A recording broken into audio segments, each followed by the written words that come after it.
Hello बच्चों, let's read the question. Verify that the solution set of the following constants x minus 2y is greater than or equal to 0, 2x minus y is less than or equal to minus 2 is not empty and is unbounded.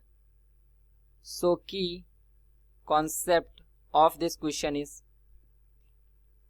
अगर हमें कोई भी equation ax plus by is equal to c के form में दे रखा है, तो अगर यहाँ पे हमें इसका ग्राफ प्लॉट करना है तो यहाँ पे अगर x बराबर 0 एक बार पुट करेंगे तो y की वैल्यू कुछ हमें c बाई बी के फॉर्मेट में मिलेगी, और y बराबर 0 पुट करते हैं तो x की वैल्यू कुछ हमें c बाई ए के फॉर्म में मिलेगी. तो यहाँ से हम देख सकते हैं क्लियरली कि हमें जब यहाँ पे x axis y axis draw करते हैं तो कुछ x एक्सिस में कुछ c by A comma 0 x axis कहीं भी ये पॉइंट हो सकता है, और यहाँ पे हम देख सकते हैं कि y एक्सिस पे हमारा ये 0 कॉमा c बाई बी ये भी पॉइंट कहीं भी हो सकता है. इस जरिए से हम यहाँ पे देख सकते हैं. तो ये हमारा हो जाएगा. अब यहाँ से हम क्या कर सकते हैं कि ये चीज़ क्लियर हो गई कि ये जब दोनों पॉइंट को मिलाते हैं तो यही इसका स्ट्रेट लाइन इसका ग्राफ बन जाता है. तो अब यहाँ पे हमके कुछ लीनियर कॉन्स्टेंट्स दिए गए, यानी कि an x minus 2y is greater than equal to 0 and फिर 2x minus y is less than equal to minus 2. अब ये हो गया. अब यहाँ पे हम क्या करते हैं, इक्वेशंस को लिखते हैं. तो हमारा बन जाएगा x minus 2y is equal to 0 and 2x minus y is equal to minus 2.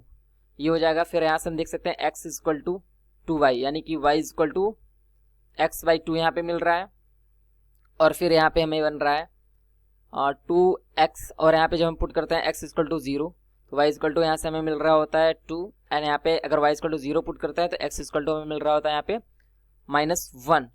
तो यहाँ पे हम क्लियरली देख सकते हैं. अगर हमें इसका ग्राफ ड्रॉ करना चाहें तो सबसे पहले हम इस तरीके से ड्रॉ करेंगे. ये हमारा y एक्सिस हो गया और ये हमारा x एक्सिस हो गया. अब यहाँ पे हम x और ये y, सबसे पहले नंबरिंग कर लेते हैं. 1 2 3 4 1 2 3 minus 1 minus 2 minus 3 minus 1 minus 2 minus 3 minus 4 and so on.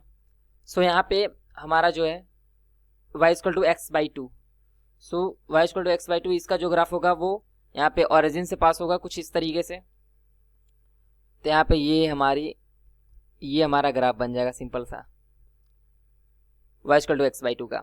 और फिर यहाँ पे हम देखते हैं क्लियरली कि हमें पुट करना है 0 और 2 मिला है, तो 0 2 हमें यहाँ पे मिलेगा इस पॉइंट पे, तो 0 2, और फिर उसके बाद हमें यहाँ पे मिल रहा है माइनस 1 0, यानी माइनस 1 0 हमारे पे इस पॉइंट पे माइनस 1 0. तो ये हमारा, तो ये वाला ग्राफ हमारा कुछ इस तरीके से बनेगा. ये दोनों हमारे लगभग पैरेलल होंगे एक दूसरे के.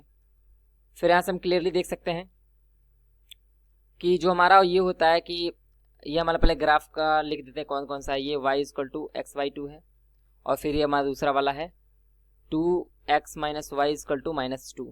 अब यहाँ पे हम क्लियरली देख सकते हैं कि x माइनस 2y से हमेशा ग्रेटर देन इक्वल टू 0 है, यानी कि ये हमेशा इधर, ये जो हमारा सोल्यूशन रीजन लाई करेगा ये बीच में लाइन करेगा. यानी कि इसका मतलब है कि हमें जो प्रूफ करना था, प्रूफ में करना था कि नॉट एम्प्टी, यानी कि ये सोल्यूशन एग्जिस्ट कर रहा है, ये रीजन है.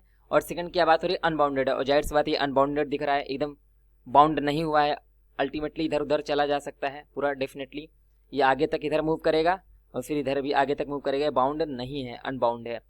Hope you understood it well. Best of luck.